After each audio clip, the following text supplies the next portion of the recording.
17 Ramadan Al-Quran diturunkan pada Nabi Muhammad lewat malaikat Jibril di Gua Hiro. Pertama kalinya kita menyebutnya Nuzulul Quran. Assalamualaikum warahmatullahi ta'ala wabarakatuh.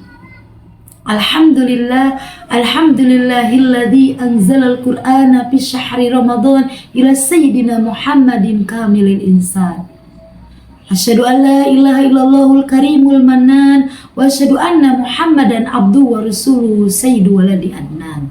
Amma ba'd.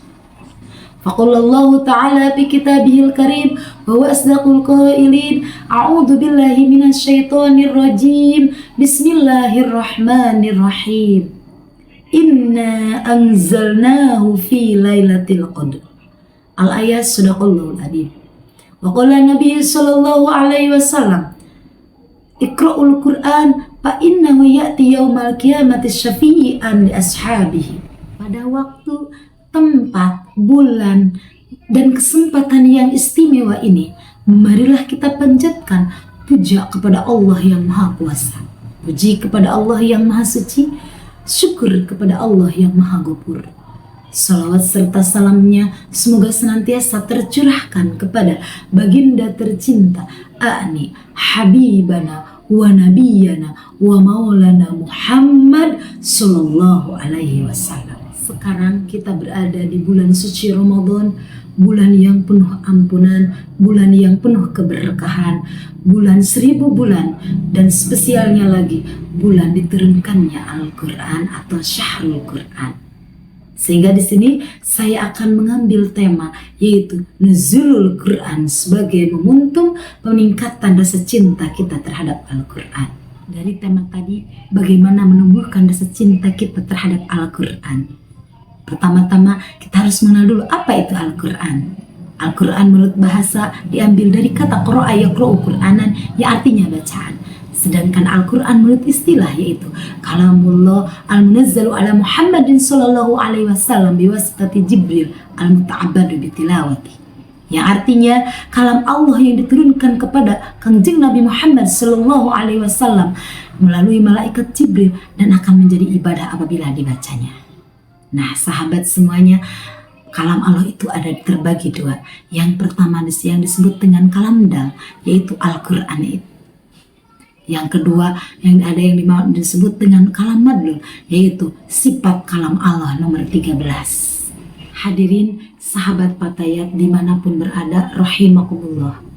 Al-Quran sebagai way of life, sebagai pedoman hidup, tuntunan hidup, dan sumber hukum Islam pertama. Oleh karena itu wajib bagi kita untuk membacanya setiap saat, untuk memahami isi kandungannya, dan untuk mengamalkannya dalam kehidupan sehari-hari. Kalau kita melirik sejarah, pertama-tama Allah memerintahkan kolam untuk menuliskan kalam madulnya Allah di Lauh Mahfuz, yang mana pada saat itu belum berupa surat dan ayat. Kemudian Allah memerintahkan malaikat Jibril untuk menurunkan Al-Quran dari Lauh Mahfuz ke Baitul Izzah yang berada di langit keempat pada malam Lailatul Qadar.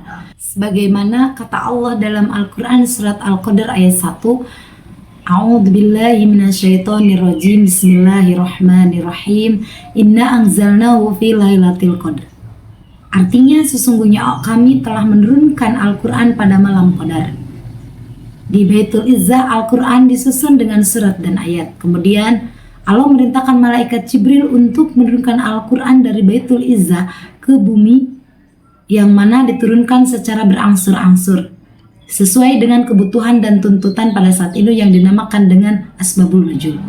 Al-Quran diturunkan selama 22 tahun 2 bulan 22 hari, yang mana surat yang pertama kali turunkan yaitu surat Al-Alaq sebanyak 5 ayat.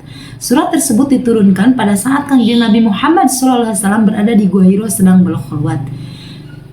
Pada saat itu malaikat Jibril menyuruh Kangjeng Rasulullah SAW untuk membaca Iqra bismi rabbikal ladzi khalaq, yang mana ayat tersebut merupakan wahyu yang pertama yang diturunkan oleh Allah kepada Kangjeng Nabi Muhammad sallallahu alaihi wasallam. Hadirin sahabat Patayat rahimakumullah. Setelah kita mengetahui sejarah singkat turunkannya Al-Quran, kemudian di antara fadilah mencintai Al-Quran yaitu yang pertama akan mendapat syafaat dari Al-Quran nanti di hari akhirat.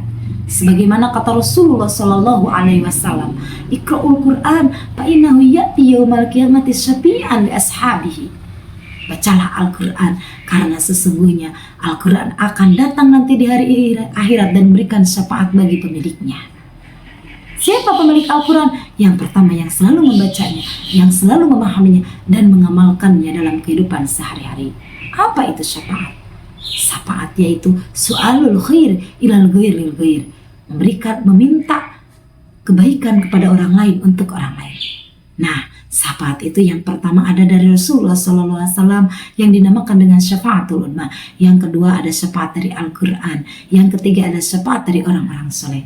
Adapun untuk syafaat dari Al-Quran itu berbeda dengan syafaat yang lainnya. Untuk syafaat Al-Quran itu memberikan bantuan yaitu dengan menghalangi supaya tidak terkena azab. Sedangkan syafaat yang lainnya yaitu ditolong dengan diberi syafaat setelah disiksa. Nah, yang kedua, fadilah mencintai Al-Quran yaitu akan dirindukan surga. Sebagaimana dalam kitab Durratun Nasihin halaman 8, qala sallallahu alaihi wasallam, al-jannatu mustaqatun ila arba'atin nafarin. Talil Quran wa hafidhil lisan wa mut'imi ji'an wa saumu wa shaimina fi syahri Ramadan. Nah, orang yang senantiasa membaca Al-Quran akan dirindukan surga. Jadi kesimpulannya, dengan adanya peristiwa turunnya Al-Quran akan dirindukan surga. Jadi kesimpulannya, dengan adanya peristiwa turunnya Al-Quran atau nuzulul Quran, marilah kita jadikan momentum ini untuk meningkatkan rasa cinta kita terhadap Al-Quran dengan cara membacanya secara terus-menerus, memahami isi kandungannya dan selalu mengamalkannya dalam kehidupan sehari-hari sehingga kita mendapat syafaat darinya nanti di hari akhirat dan selalu dirindukan oleh surganya Allah Subhanahu wa taala.